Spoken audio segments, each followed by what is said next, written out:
সম্মানিত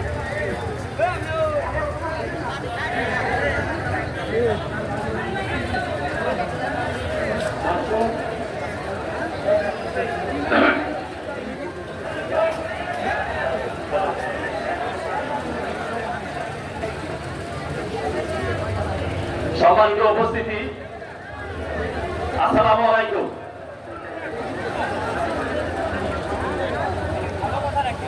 আপনারা জানেন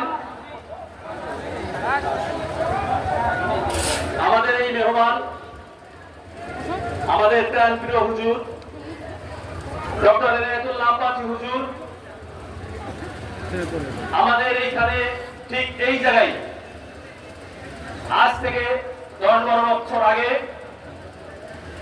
যখন সারা দেশে ব্লগারদের দাপট, যখন সারা দেশে ইসলামের বিপক্ষের শক্তির রমরম অবস্থা, ঠিক সেই মুহূর্তেই হুজুর আমাদের মাঝে এসেছিলেন।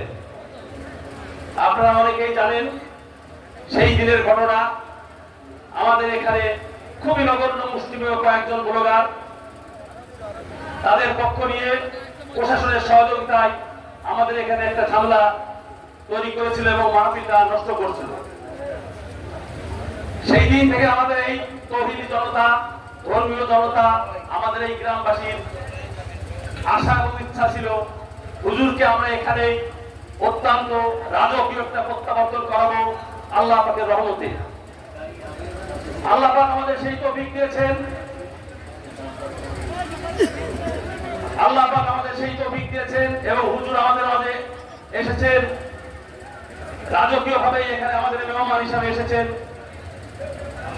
আমরা আজকে হুজুরের মুখ থেকে ঈদে মিলাদুন নবীর এই মাহফিল সম্পর্কে বয়ান শুনবো। আর সাথে সাথে আমরা এও জানি যে সেই ব্লগারদের কি অবস্থা, যেই সরকার ওই ব্লগারদের আশকারা দিয়েছিল, সেই সরকারই রাস্তা থেকে জুতা পিটা তাদেরকে বের করেছিল। আপনারা জানেন এগুলো সব রাজনৈতিক খেলা।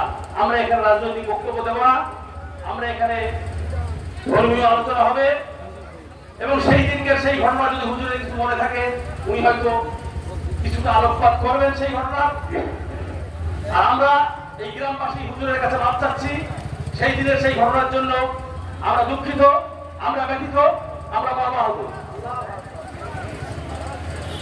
আমাদের মূলত ইচ্ছা ছিল হুজুরকে আমাদের ইসালে সব চৌঠা বন্ধ এবং 5 ফাল্গুন যে ঐতিহাসিক ইসালে সব হয় ওই মাহফিলে আনার জন্য, কিন্তু হুজুরের আগামী 2 বছর কোন শিডিউল ফাঁকা নাই।